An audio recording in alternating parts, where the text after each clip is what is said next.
Oke, halo guys. Kita baru sampai hotel. Nama hotelnya tuh Hotel Pop dan literally lucu banget. Emang kayak pop. Pop apa ya? Pop it. Mini. Bener-bener mini, tapi lucu. Nah, kalian kalau seandainya ke Jogja, milihnya Hotel Pop aja. Oh, Pop.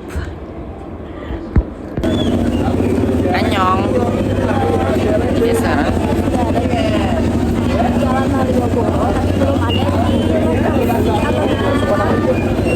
yang khasnya, oke? Jadi ini masih di jalanan Malioboro. Ini gelap ya, sayang ya? Oke, sudah. ya. Dan Jakarta muram kehilanganmu. Terang lampu kota tak lagi sama. Sudah saatnya kau tengok puing yang tertinggal. Sampai kapan akan selalu berlari? Hingga kini masih selalu ku nanti-nanti. Terbawa lagi langkahku ke sana. Mantra apa entah yang istimewa. Ku percaya selalu ada sesuatu di Jogja. Dengar lagu lama ini katanya, izinkan aku pulang ke kotamu. Ku percaya selalu ada sesuatu di Jogja.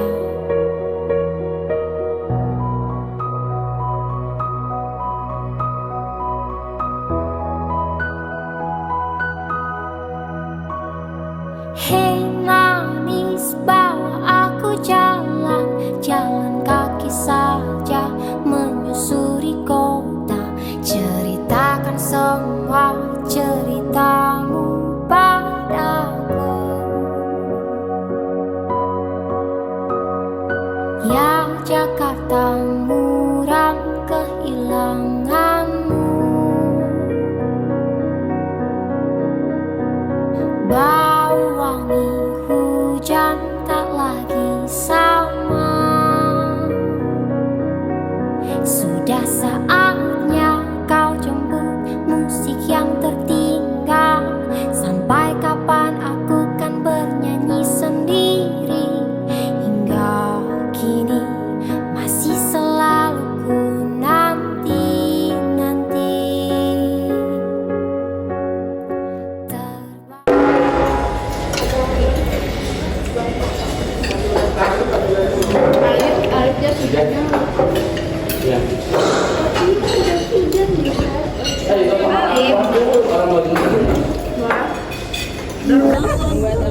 Sekarang kita menuju akan Ke UNY, Universitas Negeri ya. Universitas Negeri Yogyakarta. Akan apa ya? akan menerima materi Iya, betul. materi yang sangat luar biasa yang nanti akan kita review di video ini. Oke. Selamat menunggu. Iya, kamu dulu ya. Oke, kita sekarang sudah ada di UN. Yeay. Emang nanti Kita bakal lihat. disuarain nggak sih? Mau atau mau di voice over aja? Ini. Nah, UNY kelihatan nggak UNY? UNY-nya Nggak bagus kelihatan, banget sih, kan? keren guys.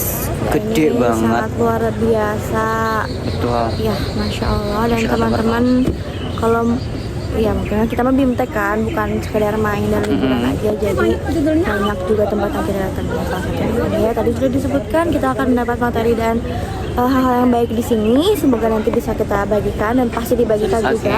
amin. Dadah.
Bismillahirrahmanirrahim. Assalamualaikum warahmatullahi wabarakatuh. Waalaikumsalam warahmatullahi wabarakatuh. Halo teman-teman semuanya, kembali lagi bersama saya Yudhistira Setia Nugraha di acara Mini Talk Show Cerita Kita. Oke teman-teman, di episode kali ini tentunya saya tidak sendirian karena di sini saya ditemani oleh rekan saya. Boleh perkenalkan diri? Oke, baik, terima kasih Kang Yudis. Perkenalkan, nama saya Nur Syifa Kalabiah Yuningsi, biasa dipanggil Syifa. Di sini saya akan berbagi pengalaman dan cerita tentang apa yang sudah kita lewati selama bimbingan teknis ke Yogyakarta kemarin. Oke teman-teman, tadi sudah disinggung oleh Teh Syifa bahwa episode kali ini kita akan membahas tuntas mengenai bimbingan teknis yang dilakukan oleh mahasiswa PBSI atau Pendidikan Bahasa dan Sastra Indonesia ke Yogyakarta, tepatnya di UNY, Universitas Negeri Yogyakarta, yang dilakukan pada 3 hari yang lalu, teman-teman semuanya. Nah teman-teman semuanya, untuk episode kali ini sudah disinggung oleh Teh Syifa, kita akan membahas tuntas tentang bimbingan teknis yang dilakukan oleh mahasiswa Pendidikan Bahasa dan Sastra Indonesia itu ke Universitas Negeri Yogyakarta. Kebetulan di bimbingan teknis kali ini kita itu mengangkat tema mengenai apa Teh Syifa? Tema yang diusung dari bimbingan teknis ke Yogyakarta kemarin adalah penguatan wirausaha literasi berbasis linguistik, sastra, dan budaya serta pembelajarannya. Begitu Kang Yudis. Nah, adapun kata kunci nih Teh dari si temanya itu apa? Nah, untuk kata kuncinya ada 2. Yang pertama ada inovasi pembelajaran dan yang kedua tentu kewirausahaan atau entrepreneur literasi. Ya, betul. Ayo. Oke, tadi Teh Syifa sudah menyebutkan mengenai tema nih, Teh. Betul. Nah, dari tema itu pasti kita harus tahu dulu nih kata kunci yang nantinya akan dibahas itu apa kira-kira? Oke, kata kunci atau poin utama yang akan kita bahas dalam tema untuk bimbingan teknis ini ada 2 Kang Yudis. Yang pertama ada inovasi pembelajaran dan yang kedua ada entrepreneurship literasi atau di sini juga lebih merujuk ke penulisan dan penerbitannya Kang Yudis. Oke, berarti secara garis besarnya gitu ya untuk tema ini merujuk ke entrepreneurship-nya betul? Betul. Dan juga literasi teman-teman semuanya di bidang linguistik, sastra, budaya serta pengimplementasian dalam pembelajaran. Betul. Seperti itu. Nah, untuk yang selanjutnya nih Teh. Betul. Gimana Kang? Baik Teh Syifa. Gimana nih Kang Yudis? Masih berbicara mengenai bimbingan teknis Yogyakarta. Berarti berapa hari tadi di sana? Kita 3 hari 2 malam. 3 hari 2 malam. Pasti berangkat pagi. Ya betul, pagi Di jam? jam 6.30 kalau nggak salah. Jam 6.30 sampai di jam berapa Teh? 4-an, setengah 5 lah. Berarti berapa jam perjalanan itu Teh? 8 jam kurang lebih. Cuman kemarin kalau nggak salah jadinya 9 jam. Karena kita sempat beberapa kali berhenti dulu di rest area Kak. Oke, seperti itu ini maaf Teh. Maaf. 9 jam berarti. Nah, apakah ketika sudah sampai di sana itu langsung berkegiatan atau ada free time-nya terlebih dahulu? Kita untuk di hari pertama free time, tapi tentu dibuka dulu kegiatannya agar secara formalnya dulu ada bahwa bimbingan teknis akan dimulai gitu. Oke, nah setelah pembukaan itu dibuka di mana? Di restoran tempat makan lah ya Kang ya, di The Nenis kalau nggak salah. Oke, di Denis, di restoran di Denis teman-teman semuanya, Ya. di tempat makan di Denis.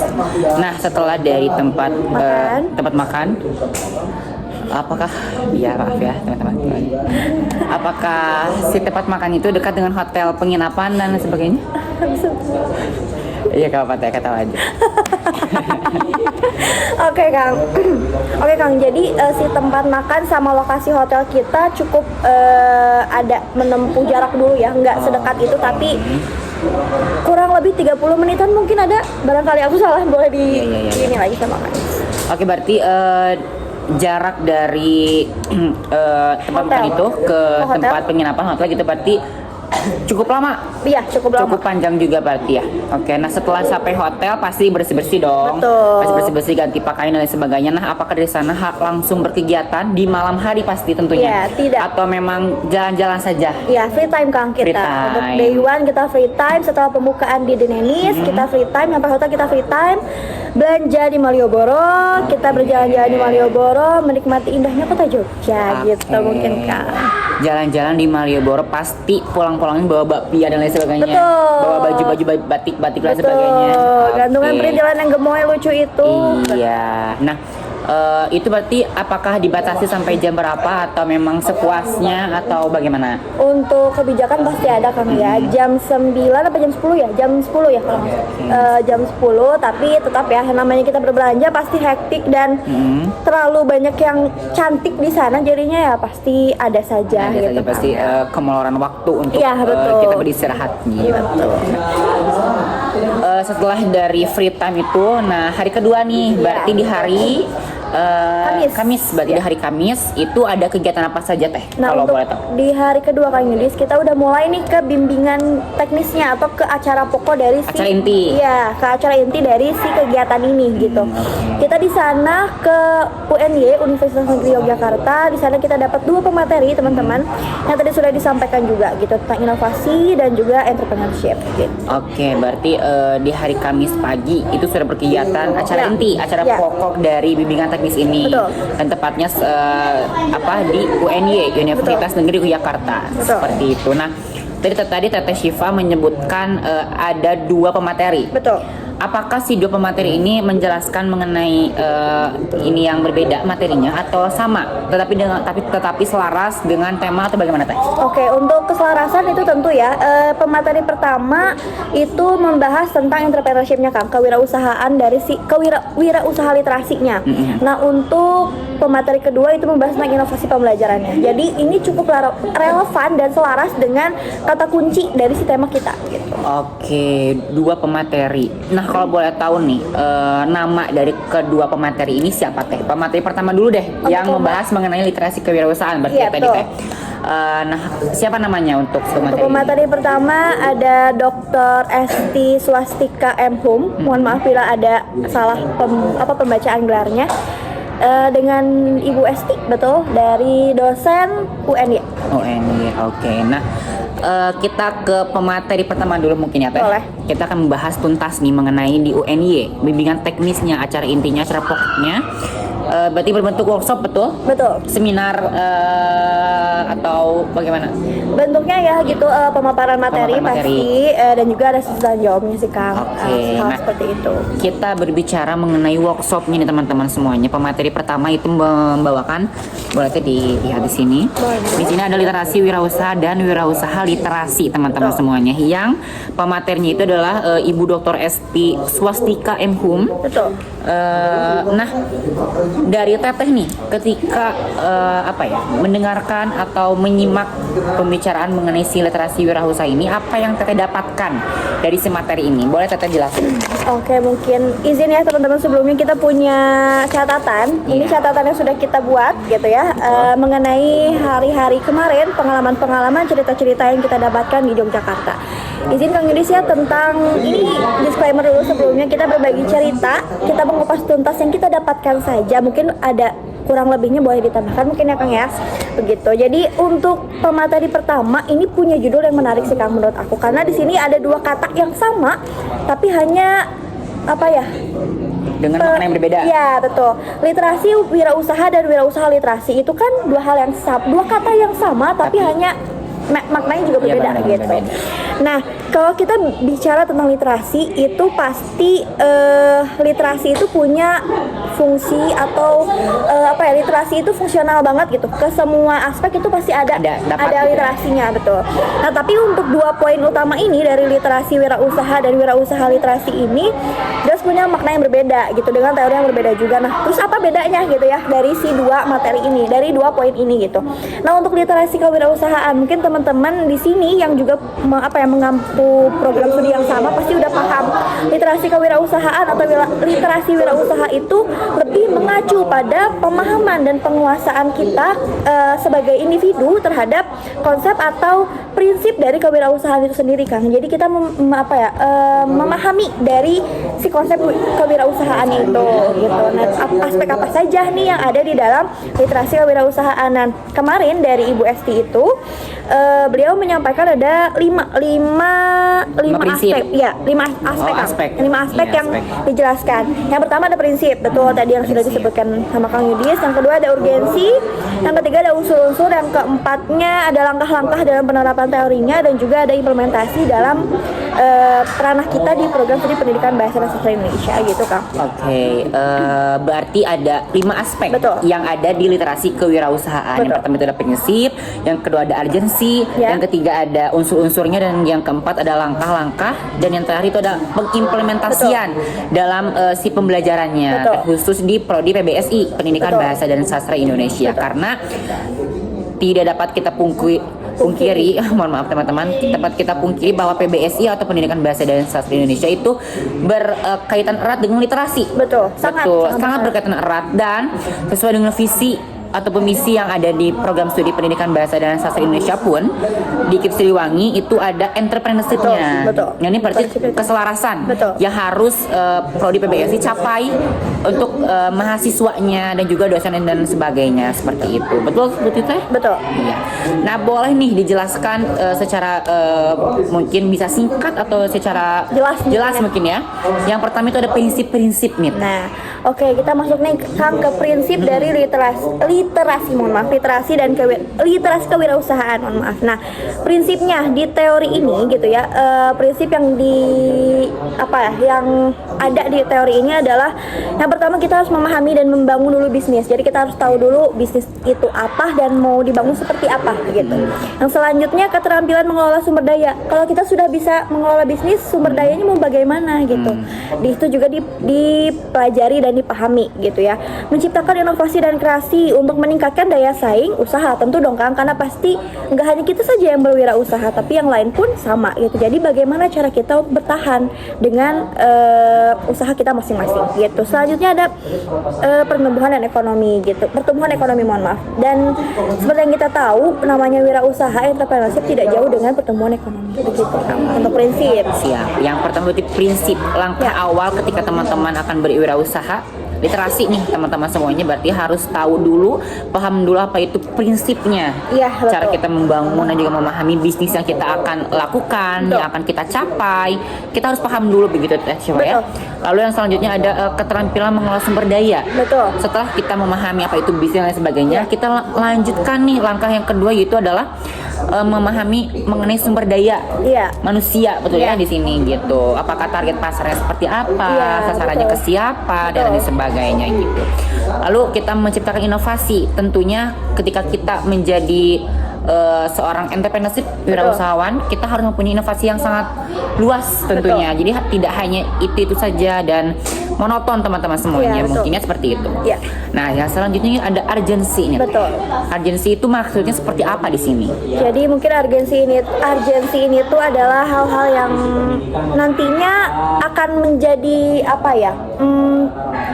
pertimbangan untuk kita ke depannya. Oke, gitu. pertimbangan. Dalam urgensi di penerapan teori ini tuh ada kurang lebih 4. Yang pertama ada penciptaan lapangan kerja gitu. Yang pertama penciptaan lapangan kerja, perlunya pertumbuhan ekonomi, daya saing dan kemampuan adaptasi dalam perubahan, dan investasi pengetahuan literasi kewirausahaan untuk produktivitas individu dan Dan sosial kayak seperti sosial ya, betul.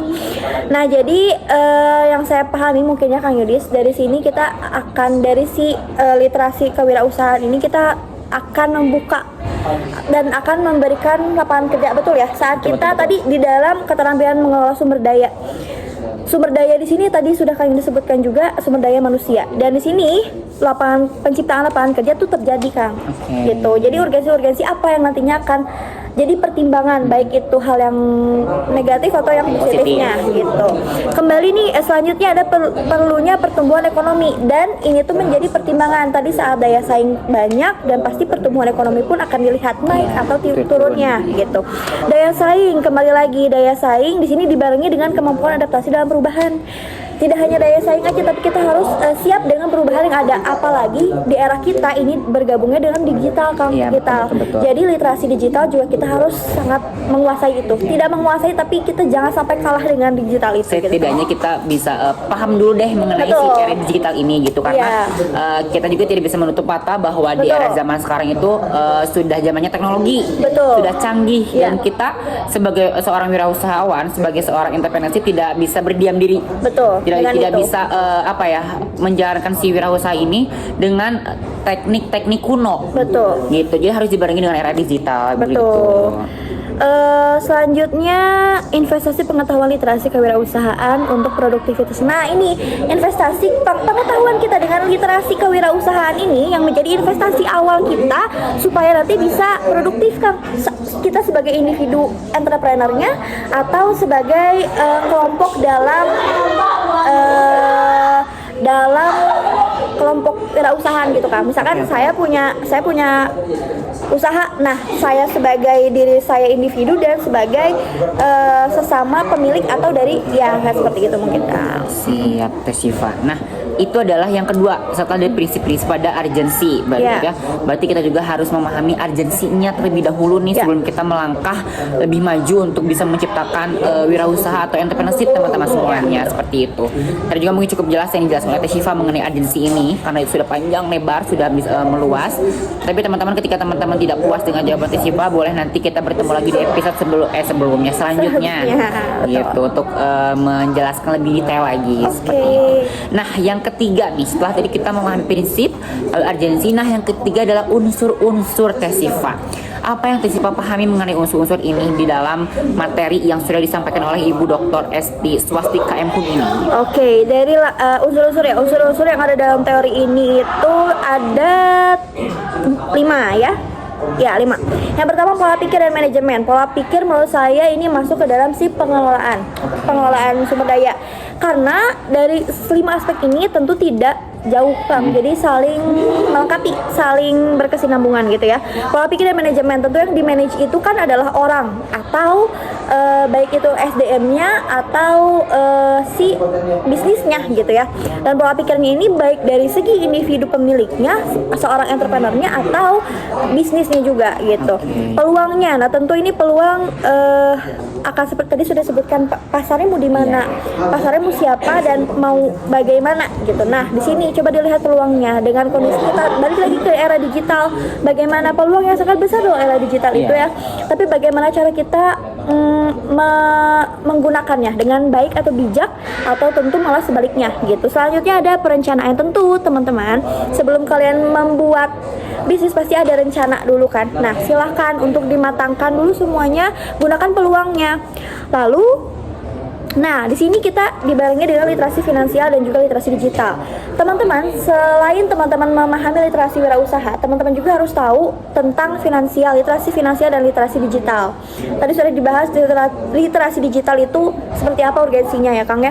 Dan juga literasi finansial, karena kembali lagi ke pertumbuhan ekonomi. Intinya kita mau rugi atau untung berwirausaha ini begitu.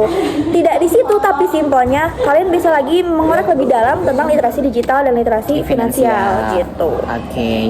Mengenai unsur-unsur gitu ya, hal pertama yang harus kita dalami adalah pola pikir dan manajemen teman-teman semuanya. Berarti sebelum dari ke peluang, ke perencanaan harus ada persiapan dulu nih. Persiapan dari apanya dulu? Dari pola pikirnya, manajemennya, cara kita memanage seperti apa, memanage konflik, memanage keuangan dan sebagainya, itu harus dibarengi dengan pola pikir yang sehat tentunya teman-teman semuanya gitu. Jadi jangan asal kita ingin berwirausaha tapi kita tidak tahu langkah-langkahnya seperti apa. Gitu. Yang selanjutnya ada peluang. Betul, dari kata Syifa, peluangnya gitu kita dapat dari mana? Peluangnya kita lihat sasarannya kita siapa. Seperti itu, kita mau berwirausaha apa dan peluangnya siapa gitu, agar tidak terjadi kesalahpahaman atau ketidakseimbangan gitu dalam peluang dan juga entrepreneurship yang sudah kita lakukan. Seperti itu. Yang selanjutnya ada perencanaan. Betul. Karena ada 3 tahap sebetulnya, ada persiapan, perencanaan dan juga pelaksanaan. Setelah kita sudah terencana semuanya, barulah pelaksanaan gitu. Dan terakhir itu ada literasi finansial dan juga literasi digital. Nah teman-teman semuanya tadi sudah dijelaskan oleh Teh Syifa mengenai finansial dan juga digital. Itu kembali lagi ke ekonomi ya. Betul. Kembali lagi ke ekonomi. Nah teman-teman semuanya, jika tidak puas dengan jawaban Teh Syifa ataupun dengan saya gitu ya sebagai host di acara Mini Talk Show ini, teman-teman bisa mengorek lebih dalam lagi di sosial media teman-teman semuanya gitu. Nah yang selanjutnya ada langkah-langkah. Nah untuk lanjut ya Kang ya. Nah langkah-langkah ini kita ambilnya langkah-langkah dalam penerapan teori ini. Nah dalam penerapan teori ini apa nih yang harus kita yang menjadi langkah-langkah ini adalah bagaimana cara kita menerapkan teori ini gitu. Yang pertama, ada kelas kurikulum atau pelatihan. Maksudnya adalah dengan kita mendapatkan pelatihan, gitu. Pelatihan atau kelas atau hal-hal yang berbau atau yang merujuk pada hal wirausaha atau entrepreneur. Seperti kita ada mata kuliahnya. Betul. Nah, itu dapat nih, kita dapat kelasnya. Diarahkannya dari situ, dari langkah awalnya, langkah pertamanya dari situ, teman-teman. Yang keduanya ada mentoring. Yang teman-teman pasti udah paham ya mentoring itu seperti apa. Lebih merujuk lagi dan lebih spesifik lagi. Kalian mau kemana?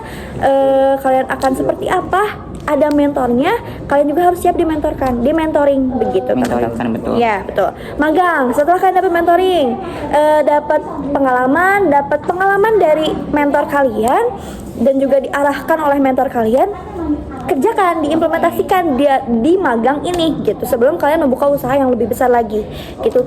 Menurut saya di magang ini adalah yang paling berharganya adalah pengalaman ya Kang ya.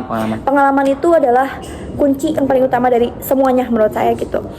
Magang, dan yang terakhir ada informasi sumber daya atau modal gitu teman-teman. Informasi sumber daya atau modal ini lebih ke bagaimana teman-teman bisa mencari tahu gitu, mencari tahu. Ya, lebih dalam lagi karena tidak betul ya tadi sudah Kang Yunus bilang kalau tidak puas dengan jawaban kami di sini, dikorek lagi karena betul jawaban atau informasi itu nggak hanya cukup dengan menonton video saja. Betul. Dengan hal-hal yang sangat simpel, apalagi ya harus lebih dalam dan terus dicari lagi. Gitu.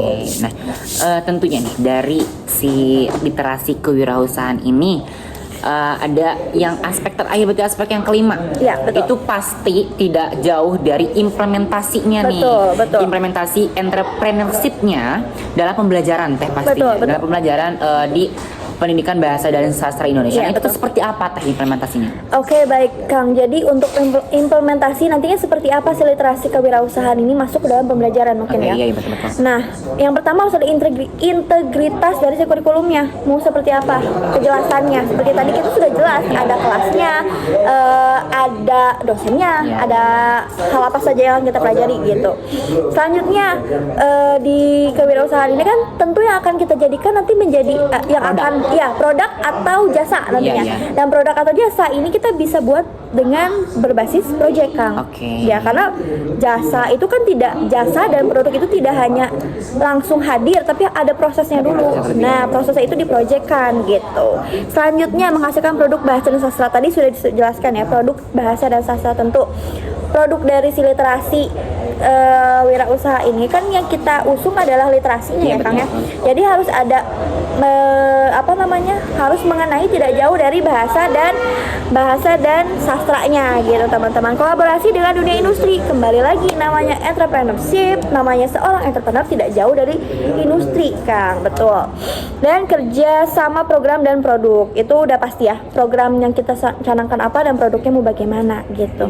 Magang, pelatihan atau praktisi masuk kelas. Nah, tadi sudah dijelaskan juga di langkah-langkah yang menurut saya ini sudah cukup jelas diimplementasi. Cukup rinci gitu ya. Iya.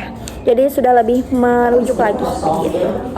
Nah tadi sudah kita kupas tuntas mengenai literasi kewirausahaan. Yang selanjutnya ada wirausaha literasinya. Tetapi ketika tadi saya mendengar penjelasan dari Teh Syifa gitu ya mengenai dari implementasi ini gitu ya, dari aspek yang kelima ini ada kesinambungan nih Teh. Betul. Dalam wirausaha literasi ada produk dan juga jasa. Betul. Nah, menurut saya itu bisa berkesinambungan Teh dalam implementasi ini gitu. Karena wirausaha literasi pun pasti akan membahasnya adalah produk dan juga jasa. Betul lah gitu. Nah, tapi kalau dijelaskan kembali Teteh gitu bagaimana di wirausaha literasi ini gitu. Oke, baik. Tadi sudah dijelaskan, sudah sedikit disinggung sama Kang Yudis perihal wirausaha literasi. Wirausaha literasi berarti yang diwirausahakan adalah literasi. Iya, gitu betul. Maksudnya tuh bentuk usaha yang berfokus pada aspek literasi gitu teman-teman, seperti penyediaan, pengembangan dan pemberdayaan literasi di masyarakat. Begitu teman-teman. Betul. Yang menjadi hasil akhirnya yaitu produk atau jasa. Betul gitu. Nah, pada teori ini yaitu menjadi subpoinnya adalah produk atau jasa gitu Kang Yudis. Apakah sudah cukup Teh untuk pemateri yang pertama?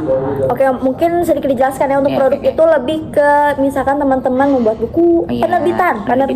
Nah, itu penerbitan menjadi satu contoh dari produk karena nanti di situ menghasilkan e-book bisa, Iya, menghasilkan mencetak buku gitu ya, baik itu dengan ISBN atau tidak ISBN, tapi kan ada produk yang Iya, menghasilkan betul, secara betul. fisik teman-teman gitu.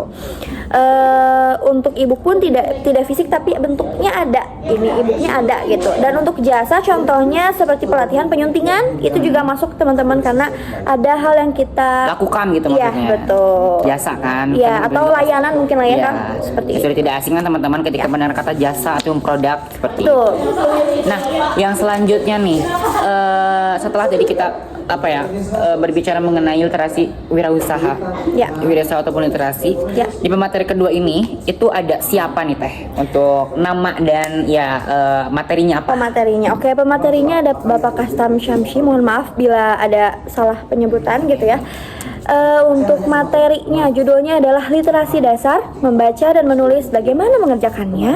Nah, oke, bagaimana mengerjakannya Iya. ketika kita menghadapi Menghadapi. mohon maaf ya, menghadapi literasi dasar gitu kan, Iya, membaca dan betul. juga menulis, bagaimana mengerjakannya gitu. Nah, pasti ada beberapa hal yang dijelaskan oleh pemateri itu gitu ya, mengenai Betul. bagaimana cara pengimplementasiannya, Betul. bagaimana cara kita sebagai nanti guru nih Teh, Iya. calon guru mengerjakan dalam si literasi ini Betul. kepada anak didik, mau itu di SD, mau itu di SMP, mau itu di SMA, agar bisa terstruktur tentunya, Betul. agar bisa selaras dengan kurikulum yang ada ataupun dengan penyediaan yang ada dan lain sebagainya. Nah, boleh nih Teh sama Teh Syifa gitu, menurut pemahaman Teteh dalam materi kedua ini mengenai literasi dasar, membaca dan juga menulis, apa yang kita dapatkan ketika di pemateri Bapak Kastam Syamsi ini? Oke, baik. Pemateri kedua ini kita beralih Kang ke inovasi pembelajaran. Tadi kita sudah selesai di literasi kewirausahaan literasinya, sekarang kita ke inovasi pembelajarannya gitu. Dan tadi punya judul yang sangat menarik. Aku suka dari dua pemateri ini tuh, judulnya sangat menarik, singkat, jelas, tapi menarik gitu Kang. Di sini ada mohon maaf, ada banyak ini tuh aspeknya sebenarnya, tapi ada 4 aspek utama. Pertama nih Kang ya, yang akan menjadi flashbacking kita dulu gitu. Ada faktor pembelajaran, itu kenapa dianggap tidak sesuai, terus juga ada penekanan hasil dan proses pembelajarannya, terus ada tradisi pembelajaran membaca dan bagaimana pembelajaran pendekatan saintifik. Mungkin itu yang bisa aku sedikit spoiler gitu. Oke. Gitu. Nah, yang pertama nih Teh, tadi mengenai faktor pembelajaran dianggap tidak sesuai gitu. Pasti ada beberapa hal yang yang kita lakukan atau yang guru lakukan sampai si tidak sesuai ini gitu ya, untuk si faktor pembelajaran itu apa aja kira-kira?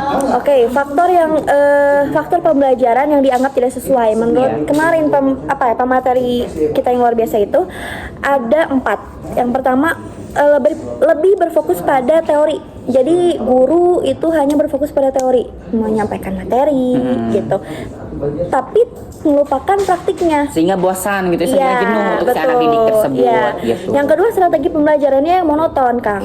Sudah kita diberikan teori yang sangat banyak, strategi pembelajaran yang seperti itu akan membuat siswa tuh jenuh sangat amat gitu ya. jenuh gitu. Misal kayak strategi pembelajaran yang menjenuhkan itu kayak ceramah dan lain gitu. sebagainya.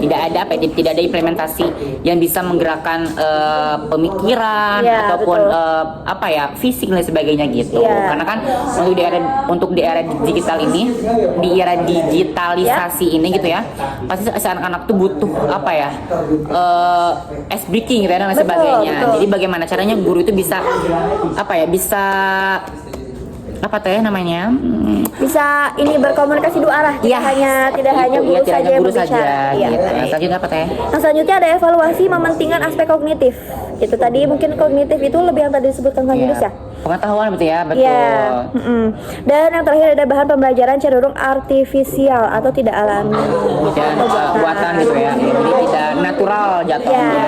Jadi akhirnya inilah faktor yang dianggap tidak sesuai. Gitu. Nah, berbicara yang kedua, penekanan hasil dan dari proses pembelajaran menulis langkah-langkah. Itu apa saja sih Teh?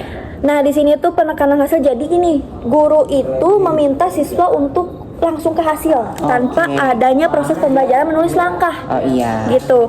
Siswa udah langsung memilih topik yang ditentukan. Tanpa ada dikasih tahu dulu nih di halaman user harus bagaimana dulu. Begitu. Terus selanjutnya ada siswa langsung disuruh praktik menulis, tapi dia tidak tahu menulis itu apa, menulis itu bagaimana, seperti itu. Seperti apa? Iya. Selanjutnya ada siswa mengumpulkan tulisan. Nah, tadi aja disuruh menulisnya dia sudah bingung, sedangkan dia harus disuruh mengumpulkan tulisan. Apa yang akan ditulisnya gitu.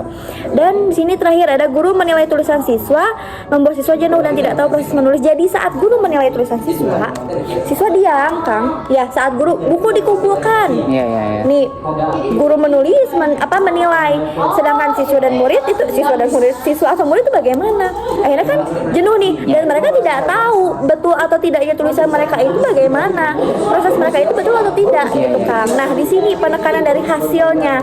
Jadi guru nih lebih menerapkan hasil. Pokoknya kalian harus kayak gini, tapi tidak menjelaskan si proses pembelajaran penulisannya seperti apa gitu. Sehingga kan siswa jadi tidak tahu nih salahnya di mana, dia tuh harus belajar benar seperti apa gitu kan. Tidak ada transparansi dari guru tersebut gitu. Yang selanjutnya yang ketiga itu ada tradisi pembelajaran membaca nih Teh. Kan tadi sudah meneruskan membaca nih, bagaimana itu maksudnya? Oke, dari sini tradisi pembelajaran membaca. Siswa diminta membaca teks yang tersedia pada buku pembelajaran, gitu. Selanjutnya jadi hanya berfokus pada buku pelajaran saja, tidak melibatkan digitalnya, tidak melibatkan hal-hal yang ada di sekitar di sekitar siswa dan murid atau murid itu, tanpa melibatkan itu gitu Kang.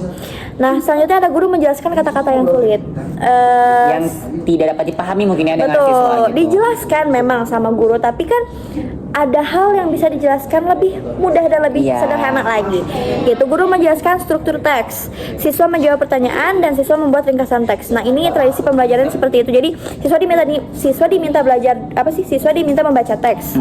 Nanti setelah itu guru ngejelasin di kata-kata yang sulitnya mana aja. Nah, setelah itu si guru ini menjelaskan struktur teksnya. Udah gitu nanti siswa diminta menjawab pertanyaan. Padahal menjawab pertanyaan itu harusnya di akhir kan. Katanya seperti itu, katanya Bapak Kastam ini. Dan siswa tidak tiba-tiba siswa diminta untuk membuat ringkasan teks. Padahal itu pertanyaan aja harusnya di akhir. Jadi kesimpulan yang harusnya disimpan oleh siswa itu kan setelah pertanyaan itu. Jadi tidak sesuai gitu ya, tidak sesuai dengan runtutan yang seharusnya gitu. Jadi sehingga siswa pun bingung gitu karena terbalik-balik dan juga tidak sesuai gitu. Yang selanjutnya yang keempat nih ada pembelajaran dengan pendekatan saintifik gitu. Oke, pembelajaran dengan pendekatan saintifik ini kan sintaksnya ada mengamati, menanya, mengeksplorasi, mengasosiasi, dan mempublikasi. Ini tuh kalau kemarin, mohon maaf kalau misalkan ada kekeliruan yang saya sampaikan mungkin ya Kang ya. Yang saya pahami ini tuh adalah pendekatan yang kurang efektif. Iya, betul, yang kurang efektif dengan apa yang sedang terjadi, digitalisasinya segala macamnya, dan juga tadi yang tadi sudah disampaikan juga gitu teman-teman. Jadi si pembelajaran dengan pendekatan saintifik ini tuh untuk di kurikulum yang memang sedang berjalan tuh kan harus ditekan saintifik, sedangkan di pendekatan saintifik ini tuh tidak sesuai, tidak efektif untuk di era sekarang gitu. Tapi guru dituntut untuk seperti itu, untuk melakukan pendekatan saintifik, sehingga ketika guru tidak memahami pendekatan itu pun jadinya tidak benar gitu untuk pembelajaran seperti itu. Nah, setelah itu kita berbicara mengenai faktor nih teman-teman semuanya, faktor ketidaksesuaian dan sebagainya, pasti ada cara untuk mengubahnya. Betul. Cara mengubah dari si yang tadi itu yang hambatan-hambatan untuk si peserta didik dan lain sebagainya, pasti ada cara mengubahnya seperti apa sih Teh kalau boleh tahu? Oke, cara mengubahnya kemarin dari Pak Kastam itu beliau menekankan pada pembelajaran membaca dengan proses. Oke, membaca dengan proses. Iya, karena tadi kan yang kita sebutkan tadi itu proses yang menjadi jawabannya juga ya tentunya proses, memperbaiki prosesnya gitu. Nah, jadi dari Pak Kastam itu kemarin menyampaikan ada 5 poin dalam proses membaca ini. Ya betul. Yang pertama ada pra membaca. Betul. Sebelum membaca ada dulu yang dilakukan. Apa? Memilih bacaan dulu, betul ya? Sebelum kita membaca mau buku ini deh, kan harus ada proses mau memilih bukunya dulu. Nah, gitu. Itu yang diberikan oleh yang kemarin disampaikan oleh Pak Kastam. Memilih bacaannya, mereview dulu bacaannya, mengaitkan pengalaman kontekstual, memprediksi isi bacaan, dan memuat pertanyaan. Saat kita membuka buku satu nih Kang ya, kira-kira ini bukunya membahas judulnya aja ini, misalkan judulnya apa ya, misalkan judulnya apa, nanti kalian akan berpikir ini bukunya akan berisi Apa ya gitu, membahas Atau apa aja ya gitu. Nah itu kan jadi pertanyaan. Nah itu yang akan jadi satu proses awal Iya. pra membaca. Yang kedua ada membaca. Nah proses membaca ini seperti yang kita tahu, menatap tulisan dengan gerakan mata yang teratur, betul. Ada 5 model juga membaca. Itu teman-teman bisa cari dan lebih paham lagi mungkin ya tentang 5 model ini. Selanjutnya ada merespon, proses memberi tanggapan terhadap isi bacaan secara singkat. Saat kita sudah tahu nih, oke, materi ini tentang ini, berarti kalau misalkan kayak gitu beda ya dengan pendapat saya, beda ya dengan pengetahuan saya, itu ada respon dari kita. Bagaimana kesan kita menerima tulisan itu atau bacaan itu, atau mempertanyakan mengapa berbeda dengan yang saya pahami, atau menjadi bahan diskusi. Begitu teman-teman. Yang selanjutnya ada mengeksplorasi bacaan. Nah proses membaca ulang gaya tulisan atau mempelajari kosakata baru, ide utama baru, dan ide pokok bacaan. Saat kita membaca bahan bacaan gitu ya, tentu ada hal informasi yang kita dapatkan, baik itu yang sudah kita dapatkan, yang salah menjadi benar, dan yang tidak tahu menjadi tahu gitu teman-teman. Nah dari situlah kita bisa mempelajari kosakata baru, terus juga ide pokok, ide gagasan gitu seperti itu. Jadi teman-teman bisa dari sini mengeksplorasi bacaan setelah kita membaca dan memahami dan merespon juga, tentu teman-teman mendapatkan hal yang baru gitu. Selanjutnya yang terakhir, memperluas pemahaman. Proses menjawab pertanyaan bacaan itu seperti tadi, refleksi dan atau menilai pengalaman. Saat tadi nih kita udah merespon kok berbeda dengan pemahaman yang saya tahu. Nah di situ kan kalian akan mencari tahu lagi seperti apa, dan di situ menjadi luas pemahaman kalian. Di situ maksud memperluas pemahaman, tidak menutup tidak jadinya open minded mungkin ya kalau bahasa sekarang kan. Jadi yang asalnya kita hanya tahu A saja, tapi kita jadi tahu sampai Z-nya, kayak gitu teman-teman. Jadi diperluasnya seluas itu kan, karena kalau kitanya udah penasaran, kesananya bakal lebih penasaran lagi gitu ya. Oke. Sudah cukup ya? Sudah, itu mungkin dari pemateri yang kedua berarti dari Bapak Kastam Syamsi teman-teman semuanya. Nah itu adalah cara untuk kita bisa mengubah cara pembelajaran kita gitu. Jadi ada tahapan yang ada tahapan yang lebih efektif lagi untuk si siswa ataupun peserta didik itu atau anak didik itu bisa menjadi tidak jenuh, bisa menjadi efektif pembelajarannya, dan juga anak didik pun dapat impact ataupun feedback yang dia rasakan betul. Bahwa dia juga dia jadi tahu bahwa itu membaca seperti apa, seharusnya menulis seperti apa gitu. Dengan langkah yang pertama itu pra membaca dulu ya, untuk membaca dengan proses seperti itu, pra membaca, dan yang diakhiri dengan memperluas pemahaman. Nah mungkin seperti itu teman-teman semuanya untuk si UNY ini, bimbingan teknis yang di UNY ini gitu. Ada 2 pemateri. Dari pemateri yang pertama itu ada Ibu Dr. Esti Swastika M. Hum mengenai literasi wirausaha dan juga wirausaha literasi. Dan yang kedua ada dari Bapak Kastam Syamsi yang yang pemateriannya mengenai literasi dasar membaca dan juga menulis, serta bagaimana cara mengimplementasian dalam memperbaiki dalam literasi dasar ini seperti itu. Nah teman-teman semuanya, karena kamera juga semakin gelap ya, karena kesan kita lagi di outdoor teman-teman semuanya, di luar ruangan. Jadi waktu semakin berjalan gitu kan maksudnya, dan mau hampir malam juga. Nanti kita akan ada lagi ya teman-teman semuanya, di episode selanjutnya kita akan membahas mengenai hari-hari selanjutnya yang ada di Yogyakarta gitu. Yang kemarin bimbingan teknis itu kita ngapain aja di sana gitu. Teman-teman penasaran? Kalau begitu jangan kemana-mana, tetap di Mini Talk Show cerita kita. Saya Yudhistira Nugraha, sampai jumpa. Bye.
letusan dalam kurun waktu 2 minggu.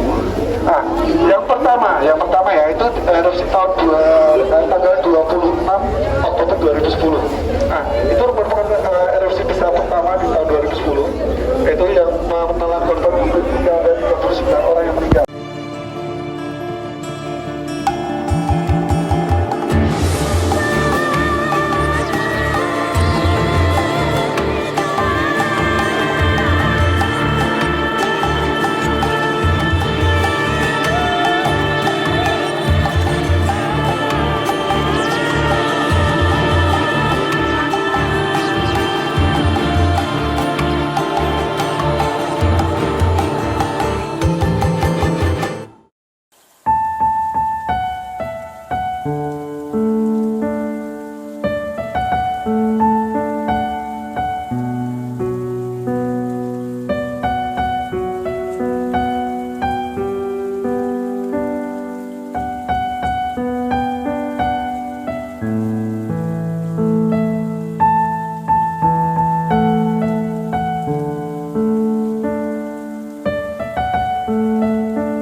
Museum atau museum?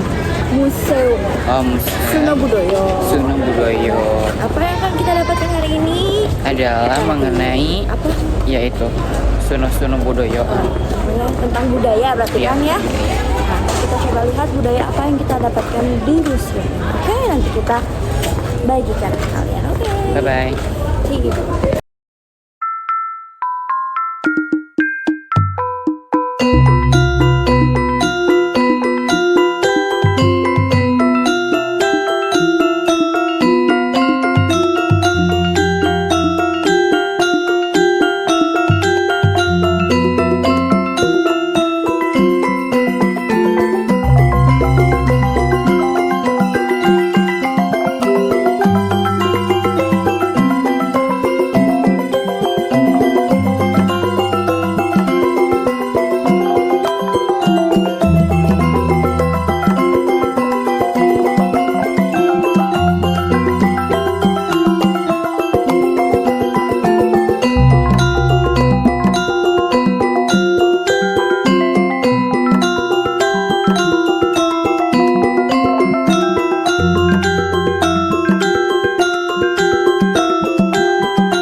Halo teman-teman semuanya, kembali lagi bersama saya Yudhistira Setianugraha di acara Mini Talk Show Cerita Kita. Oke, sesuai dengan episode sebelumnya, pasti ada episode selanjutnya. Nah, episode selanjutnya itu adalah sekarang. Dan saya masih ditemani oleh rekan saya, Teh Nur Syifa, yang biasa dipanggil Teh Syifa. Syifa. Bagaimana Teh kabarnya hari ini? Alhamdulillah di hari yang berbeda ini, Masya Allah ya, kabar baik. Kang Yudhis gimana kabarnya? Oke, alhamdulillah saya juga baik, Teh Syifa. Ya. Nah, Teh Syifa, Gimana? di episode sebelumnya kita membahas mengenai bimbingan teknis Betul. Yogyakarta Betul. gitu. Masih seputar bimbingan teknis Yogyakarta. Tentunya kemarin di bimbingan teknis Yogyakarta itu berarti di hari kedua Yogyakarta. Iya. Betul kan? Nah, Yogyakarta. setelah dilakukannya bimbingan teknis Ya, gitu kan? Kegiatan inti gitu. Nah, Teteh kemana lagi? Oke. Ketika di Yogyakarta, ketika sudah melaksanakan bimbingan teknis gitu.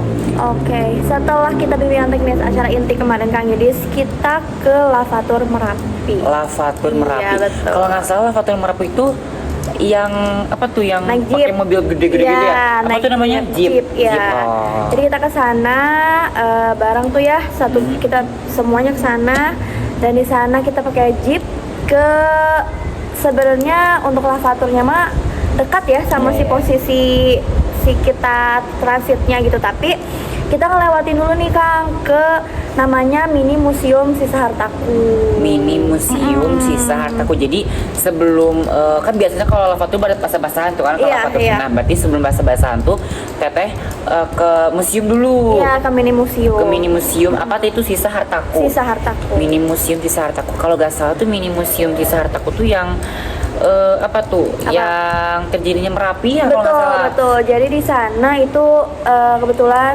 rumah dari Bapak Srianto. Oh, Mohon maaf kalau rumah. ada kesalahannya, silakan Iya, dikoreksi. oke, rumah dari Bapak Dari Srianto. Bapak Srianto. Nah, beliau ini berinisiatif Kang untuk menjadikan rumahnya sebagai museum. Oh. Dan di sana beliau mengumpulkan nih sisa-sisa barang yang bukan bekas ya, yang sudah melewati masanya letusan Gunung Merapi di tahun 2010 silam gitu. Oh, 2010 ya berarti? Iya, 2010. Kehitung 14 tahun berarti ya? 15. 15 ya? Iya, 15 tahun masuknya di tahun ini.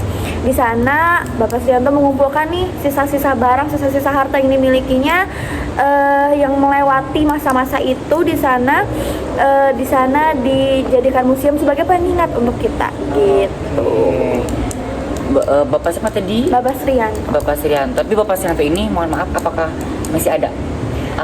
Nah, aku kurang tahu Kang. Oh. Nanti mungkin bisa Iya. Iya, barangkali teman-teman ada yang tahu, nanti boleh di kolom komentar. Komentar mungkin. gitu ya. Mohon maaf gitu ya jika Iya. ada salah penyebutan nama Iya, ataupun mohon maaf ya. mohon maaf gitu. Bapak tadi Bapak siapa? Bapak Srianto. Bapak Srianto gitu, Bapak Srianto. Nah, kalau nggak salah kan di Museum Mini Sisa Hartaku ini Yap. tuh kalau saya lihat gitu ya di Yap. sosial media manapun ada ini teh, ada tulang belulang apa gitu. Iya, betul. Itu apa dinosaurus atau apa? Bukan, Oh, di sana tuh kan karena katanya di daerah Jogja itu dulu di tahun 2010 setiap rumah atau setiap keluarga itu pasti punya sapi Kang. Oh. Jadi mungkin salah satu sisa atau salah satu itu tuh dari peninggalan apa ya? Maksudnya sapi dari miliknya Pak Srianto mungkin ya. Tapi katanya saat zaman dulu itu di tahun 2010 setiap rumah, setiap keluarga itu pasti punya sapi. Dan saat itu hampir belasan ribu ekor sapi itu tidak terselamatkan Kang. Hangus gitu ya? Iya, tidak terselamatkan. Nah, itulah yang tersisa gitu. Dan nggak hanya sapi, nggak hanya hewan saja, tapi banyak juga di sana ada sendok, alat makan, transportasi di sana juga ada. Apalagi ya? Takut ada yang terlewat. Kendaraan, alat musik juga di sana ada Kang, dan ya peralatan rumah tangga lainnya. Jadi teman-teman di sana dilihatkan nih kondisinya setelah kejadian itu benar-benar jam, mungkin teman-teman bisa lihat ya, jam itu sampai meleleh ya Kang ya. Itu sangat mengingatkan kita bagaimana perasaannya teman-teman atau masyarakat di sana pada saat itu terjadi. Itu jadi pengalaman mendalam mungkinnya buat kita yang datang ke sana dan merasakan bagaimana saat kejadian itu terjadi dan masyarakat di sana melewatinya itu dengan tentu rasanya takut, takut dan segala macam. Itu kan menjadi satu tuh ya perasaannya. Apalagi saat kemarin kita kan masuk ke dalam rumah, itu kan memang rumah dari Bapak Srianto. Saat kita masuk itu kondisinya sudah tidak utuh lagi. Di sana juga ada lokasinya, ada kamar mandi, ada toilet. Di situ aku pribadi membayangkan, saat itu di sini benar-benar terkena dampak dari si Merapi ini, walaupun tidak dekat ya. Tapi saat itu kan karena emang dahsyat sekali sih Wadus Gembel itu. Dan kalau yang saya rasa, kenapa kan? Yang saya rasakan itu bagaimana saat kita melewati itu gitu ya. bagaimana kayak ngebayangin kalau misalkan kita ngelewatin itu kayak gimana gitu. Apa namanya tuh Wadus Gembel. Oh iya. Itu Wadus memang Gembel, dahsyat iya, banget. Dan kalau nggak salah juga gitu ya di gedung rumah yang tidak Iya, utuh tuh iya. banyak dokumentasi terjadinya Betul, gitu iya, kan. iya. Nah yang saya lihat juga di sosial media gitu bahwa banyak dokumentasi ketika terjadinya letusan Gunung Merapi dan Betul. sebagainya, ada orang yang diangkat dan lain Iya. sebagainya gitu kan. Iya. Itu benar-benar rasanya tuh campur aduk gitu ya Betul dengan sekali, kita yang betul. tidak merasakan gitu sampai Betul. ketika ada di sana tuh pasti merasakan gitu Betul. sedihnya bagaimana, Iya. keluarga dan lain sebagainya gitu kan, maksudnya kayak seorang ibu yang mengingat anaknya Iya. ataupun mengingat keluarganya seperti apa gitu ya waktu Iya. itu. Dan kalau tidak salah gitu ya di dalam rumah itu tuh ada baju-baju yang Betul. gitu yang digantung memang dijadikan sisa mungkin ya, Iya. sisa yang sudah ada di sana gitu. Iya, betul. Terus juga kan kalau tidak salah ada ruang pustaka teh. Pusaka. Oh pustaka. Pusaka. Oh, Jadi maaf. ada 2 ruangan di sana. Itu yang pertama ruang anak, nah yang kedua ruang tidur utama mungkin Iya, ya. iya. Kalau saya lihat di sosial media dulu itu tidak masalah untuk Untuk di video, foto ya, ataupun di ini gambar gitu. Nah ternyata waktu kita kemarin ke sana tidak boleh ya, tidak diizinkan teman-teman gitu. Mungkin nanti bisa lebih di ini lagi aja ya, hal yang boleh atau yang tidak boleh dilakukan di setiap tempat gitu ya, tidak hanya di museum ini saja. Saat itu memang tidak boleh Kang, karena mungkin sebagai ruangan khusus, mungkin teman-teman juga paham ya maksudnya kemana gitu saat itu. Dan ya itu hanya sebagai kalau kita lihat mah kamar biasa aja, cuman ada hal yang memang dipusakakan mungkin di sana oleh warga. Iya. Yang memang tidak boleh gitu ya. Iya. Yang tidak boleh digambar dan lain sebagainya. Kita Oke. ke bunker juga Kang. Oh, ke bunker bawah Ya, tanah. nggak ke sana sih, cuman kita sempat dijelaskan. Oh. Yang saat itu tuh bunker itu tuh katanya bisa melindungi kita dari si Mm-mm. letusan Gunung Tapi Merapi itu. Nyatanya tidak, Kang, karena saat itu larvanya pun keluar. Oh. Si larvanya tuh keluar, jadi karena kan saat itu larvanya tuh kecepatannya tuh sangat Tinggi gitu ya? Iya betul. Cepat Jadinya untuk melindungi diri 2 orang relawan saat itu yang menjadi korban di sana Kang. Diceritakan juga betul tadi ada dokumentasinya sebelum dan sesudah letusan Gunung Merapi di tahun 2010 itu, dan itu sangat terasa. Teman-teman bayangkan di tempat bawah tanah, betul tadi disebutkan di bawah tanah berdua dengan kondisi letusan yang larva, maksudnya panas ya, sepanas itu kita kena api dikit aja udah kayak gimana. Ini larva yang memang udah langsung, wah itu mah setempatnya udah langsung kena. Yang satu berlindung ke kamar mandi berharap dapat air yang bisa menyegarkan, ternyata airnya juga ikut panas. Itu kan terbayang ya gimana, di situ kebayang perasaannya. Kebingungannya dan sebagainya, harus pergi kemana, Iya dari betul, kemana gitu. takutnya, bingungnya, khawatirnya, sedihnya, dan merasa mungkin hopeless ya kalau zaman sekarang udah ya pasrah juga mau gimana gitu ya. Tapi kita keluar juga bagaimana, mungkin seperti itu yang dirasakan oleh almarhum dari 2 relawan itu. Oke, berarti ketika kejadian 2010 apa itu namanya tuh? Wadus Gembel. Wadus Gembel. Betul. Dan dilakukan itu musibah. Itu musibah ya malah. Kan itu ada cicak. Ya Wadus Gembel gitu kan, maksudnya kayak apa? Wadus Gembel beneran kan? Wadus Gembel kan? Oke. Oke teman-teman, kembali lagi. Wadus Gembel. Ya.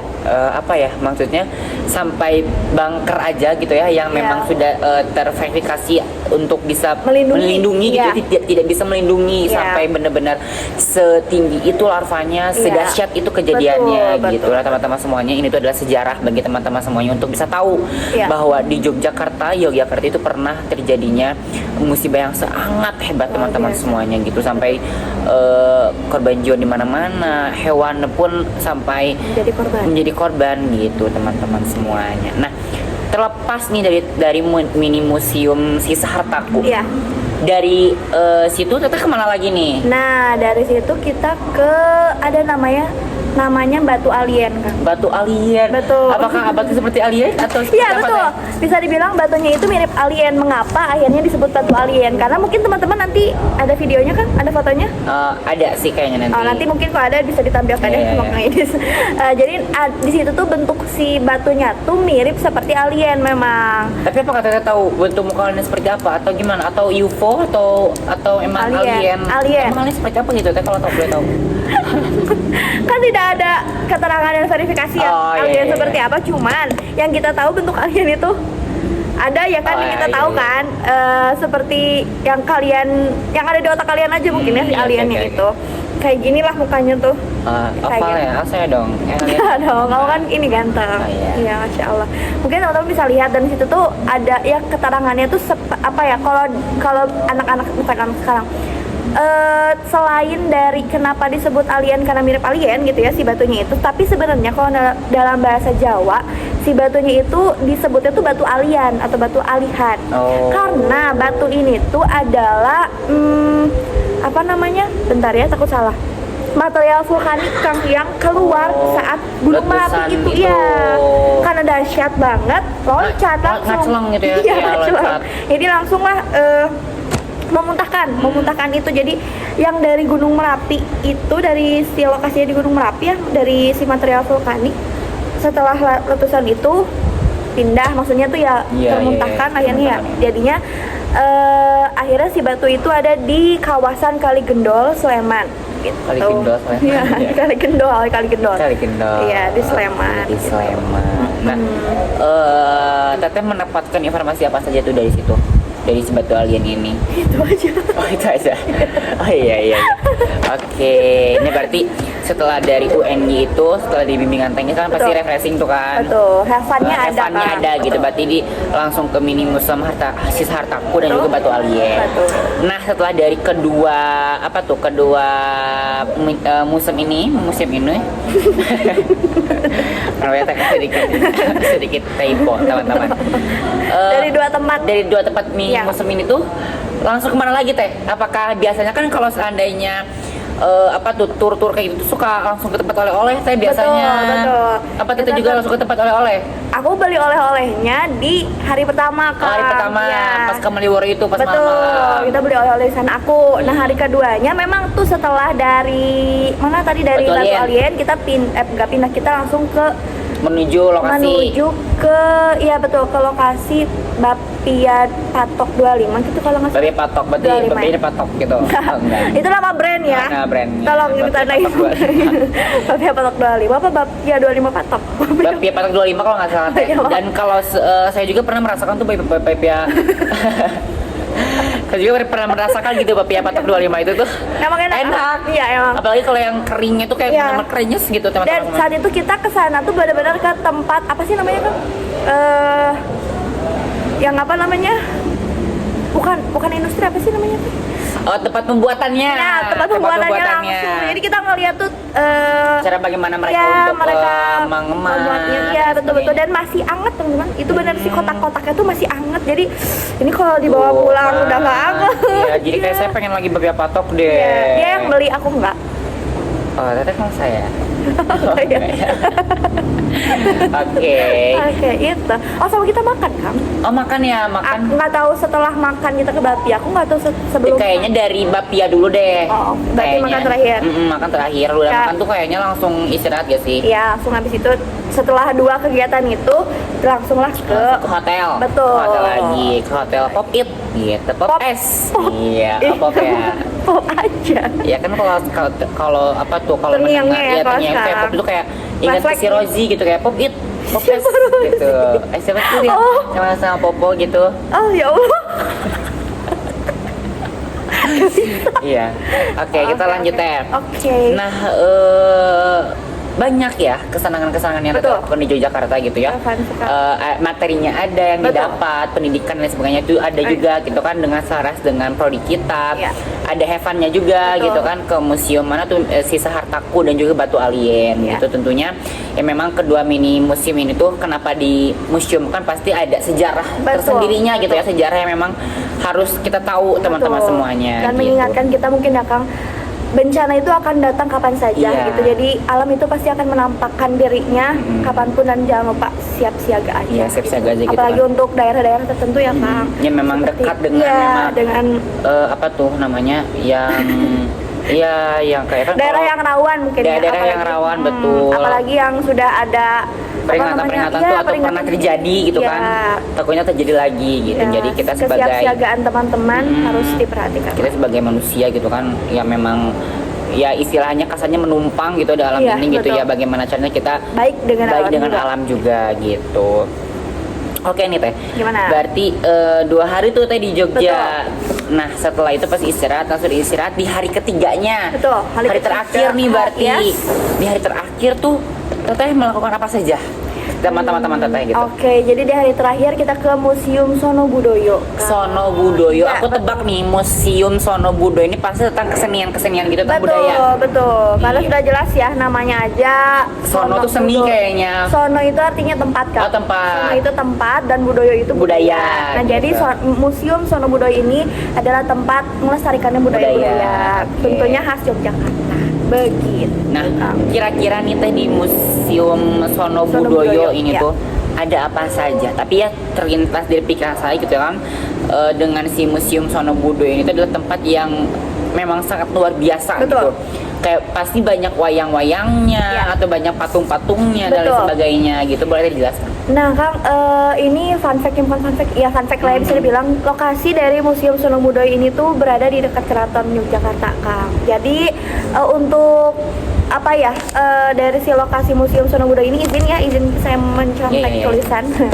Di sini tuh terletak Museum Sono Budoyo terletak di Yogyakarta tentu ya, di sana. Di museum ini tuh diresmikan pada tanggal 6 November tahun 1935. Berarti udah lama juga Sudah ya lama Teh. sekali. Tapi tentunya mempunyai inovasi-inovasi yang Betul, baru ya betul, gitu untuk betul. tempatnya. Betul. Dan ini diresmikan langsung oleh Sri Sultan Hamengkubuwono ke-8. Ke-8 ya kalau nggak salah. Betul. Tapi berarti sekarang aduh mohon maaf, Raja Sultan di Yogyakarta itu kalau nggak salah Sri Sultan Hamengkubuwono. Mohon maaf, Hamengkubuwono Hamengkubuwono yang keberapa tuh Teh? 10 berarti. 10 ya kalau berarti ya. nggak salah. Ya, betul. Gitu. Dan ternyata teman-teman, nggak ternyata di museum ini tuh didirikan juga, maksudnya didirikan atas prakarsa. Aduh, salah itu. Cut ya. Apa Teh? Nah, jadi di Museum Sono Budoyo ini tuh nggak hanya budaya dari Jogja aja, tapi di sana juga apa ya, masuknya pengaruh budaya Bali, bentar ya, takut salah. Bali, Jawa, Lombok itu juga masuk, dan ada tempatnya gitu. Dan bagaimana kalau Bali itu Hindu ya? Hindu. Nah, kalau apa ya, penyebaran agama Hindu di sana juga dijelaskan. Dijelaskan Betul. gitu di tempat si Betul, museum. dan lokasi museum ini tuh ada 2. Yang pertama itu gedung utama, aku lupa namanya Kang, mungkin nanti bisa di sini ditaruh. Unit pertama sama unit kedua gitu teman-teman. Nah, di unit kedua ini luar biasanya Kang, memang interaktif, jadi wahana interaktif. Maksudnya di sana Bapak Ibu pengelola dari Museum Sono Budoyo ini melibatkan digitalisasinya Kang. Sangat luar biasa dan dekat ya dengan kita sebagai generasi Z atau generasi milenial gitu. Karena betul sempat dijelaskan juga mengapa ini menjadi pilihan, karena Bu Titik kemarin narasumber kita Bu menyampaikan, ya Bu Titik Astagfirullahaladzim, mulia tuh. menyampaikan kalau apa namanya, anak-anak itu anak-anak SD mungkin ya, nggak di usia kita, tapi anak-anak kecil itu menganggap kalau museum itu tempat yang membosankan dengan identiknya tempatnya yang gelap gitu. Nah, dari situlah dari statement itu Bu Titik mengambil maksudnya Bapak Ibu pengelola di museum sana mengambil apa adanya wahana interaktif ini. Gitu. Jadi teman-teman bisa nih, kalau nggak salah gitu kita di mana ya, yang bagian pedang gitu, itu kita tinggal klik aja, itu pada dari luar tuh, dari luar si kacanya kan memang dihalangin kan ya, namanya museum. Kita klik doang itu kacanya langsung terdeteksi, dan bagaimana si penjelasan dari si pedang atau keris itu gitu. Oke. Berarti banyak sekali sejarah yang Betul. mereka buat gitu ya di Museum Sono Budoyo ini. Dan kalau tidak salah teman-teman semuanya, di Museum Sono Budoyo ini tuh pernah ada musibah pernah ada musibah Oh, kalau iya. tidak salah itu pencurian ya Teh. Betul. Pencurian apa gitu, pencurian topeng emas kalau tidak salah ya. Iya. Kayak seperangkat bukan seperangkat alat sholat teman-teman. bukan Seperangkat apa tuh, seperangkat kayak topeng, muka, terus Iya. kayak tangan, badan dan lain sebagainya tuh dari emas. Teman-teman bayangkan ruginya berapa juta dan lain sebagainya gitu kan. Iya. Dapat disayangkan apa ya, Selain dari sisi seberapa harganya Iya, juga kayak itu kan merupakan sejarah dan warisan iya, ya. karya Jadi- gitu kan, maksudnya tega banget itu ya mencuri itu. Dan dari Bu Titik pun kalau tidak salah menjelaskan waktu itu, padahal itu ada beberapa emas yang Iya. karat berapa gitu ya. Iya.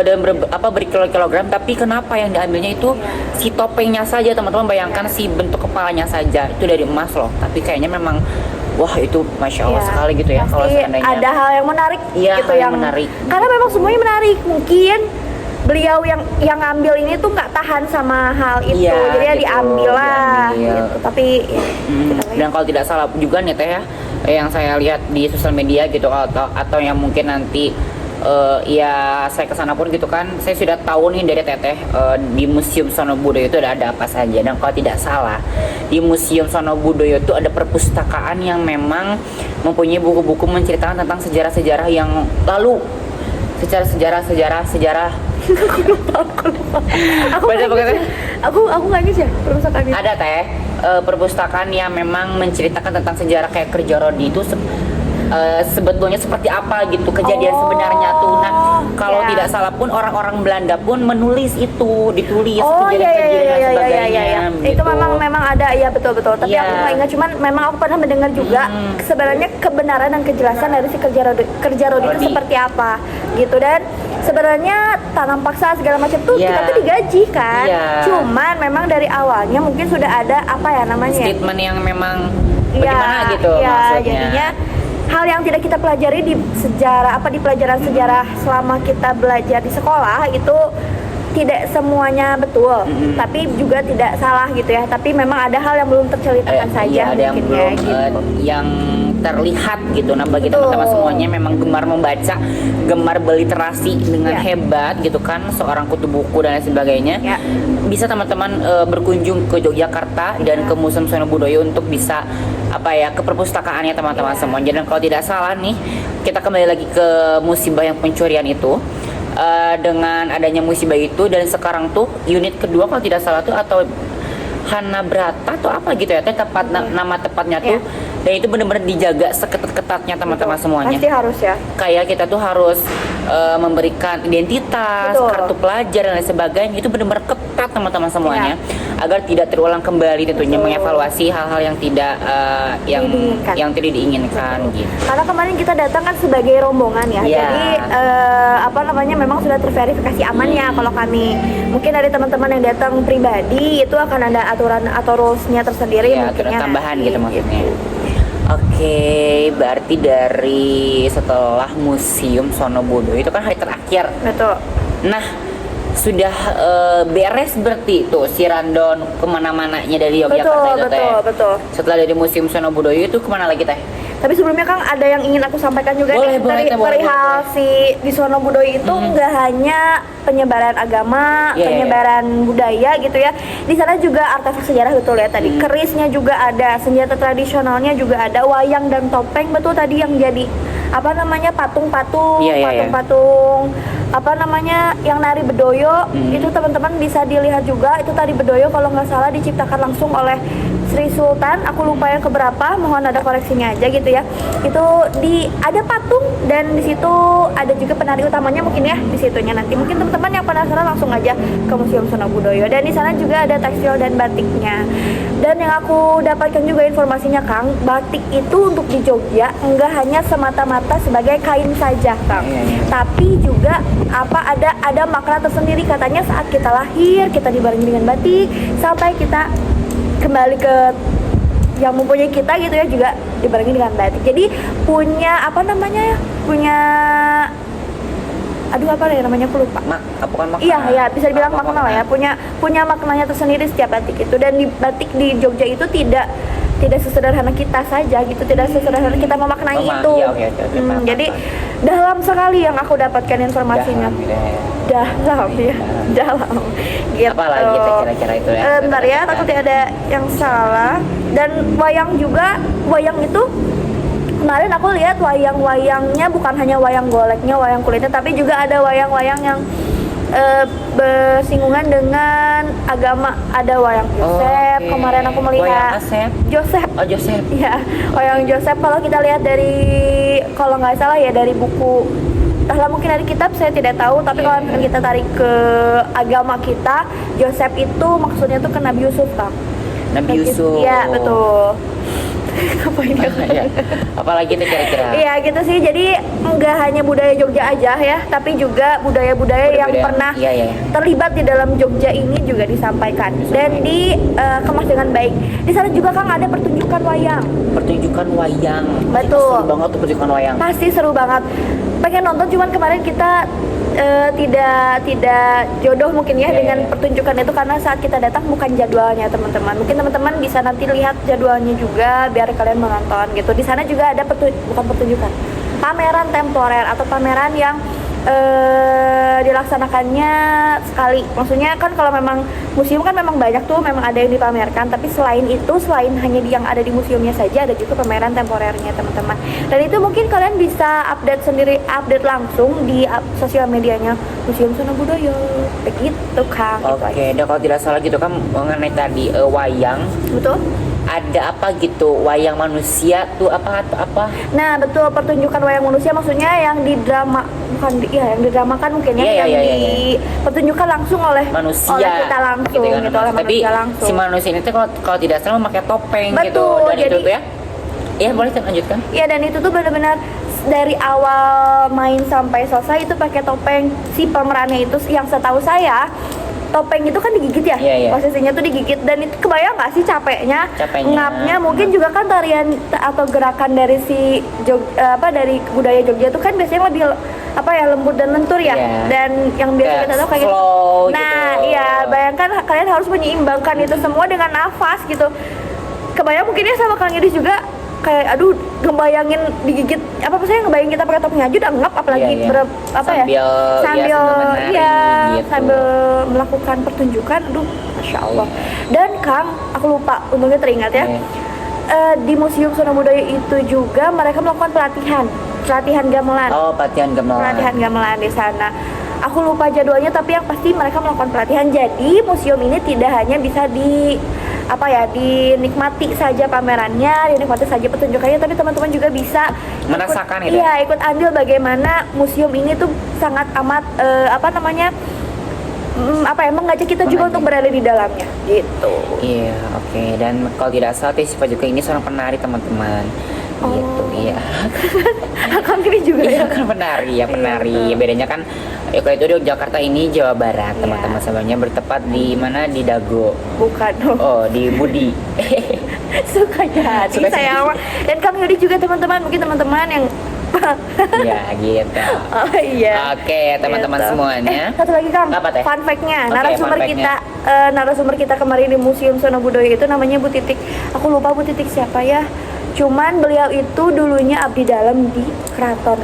Iya. Ya, dan beliau sebagai apa gitu dari si Bapak Sri Sultan dari sultannya tuh ya. Jadi beliau itu entahlah namanya apa, cuman saat tamu-tamu akan datang menghampiri. Oh, aku protokoler loh masalah. Nah, itu protokoler jadi, makanya kita saat aku mendengar itu, waduh, benar-benar narasumber narasumber yang membagikan ini tuh bukan orang sembarangan. Beliau gitu, ini yang jadi pernah terjun langsung betul, di situ. langsung ada di keratonnya, mungkin langsung berhadapan dengan sultan kan, makanya wah luar biasa sekali ini Bu Titik. Makanya pembawaannya pun memang luar biasa, karena memang orang Jogja tuh gitu ya, maksudnya anggun gitu ya, beda sama ini Rara gini kemana-mana jubris gitu. Mungkin teman-teman bisa menilai ya, yang mana yang jubris, yang mana yang anggun.